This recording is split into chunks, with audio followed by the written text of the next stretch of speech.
atis. Di ba may puno ng malunggay dyan? Tapos halos magkatabi, ito yung malunggay, ito yung atis.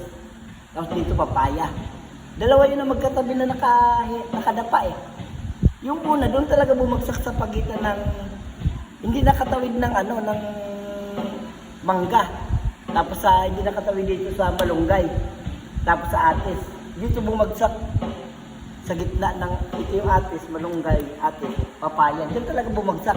Pero yung katabi niya na mas malaki pa sa kanya, pareho din sila katabi lang na gano'n, no? Na nakadapa. Pambira, oo. Tapos yung malaki ng pinutol ko, talagang asang-asa ko na doon yung babagsak. Hindi makakatawid ng yung puno dyan na yung malalaki ang bunga ng mangga. Tapos yung malunggay, kasi matalisan sa ng malunggay. Pati yung atis mataas din eh. Yan, mangga dyan. Oo, kaya ang buong pag-asa ko talaga, dyan babagsak. Ito yung malunggay, atis.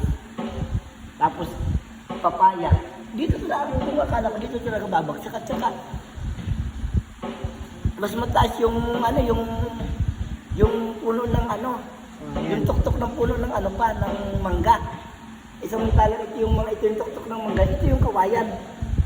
Pero nung pinutol ko, nung naputol ko lang, pagtingin ko, uy, napunta doon sa walang mga halaman, tapos nakatawid sa puno ng mangga, tapos yung puno ng malunggay at saka atis na mas pareho ding mataas. Diba?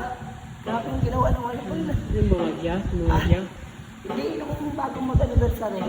Ay, hindi mo Ginawa madya? ko yung lutuan doon. Tumutol ako ng kawayan doon. Yung isa nga, mas malit sa kanya. Nahirapan akong hatakit siya ng buo, kaya ginawa ko, pinutol ko.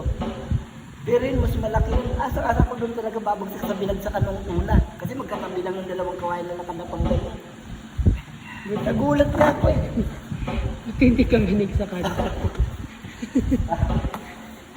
Yung punta na siya. Grabe ang gawa ng malupay na. Saan ka mo kontrol eh? Ave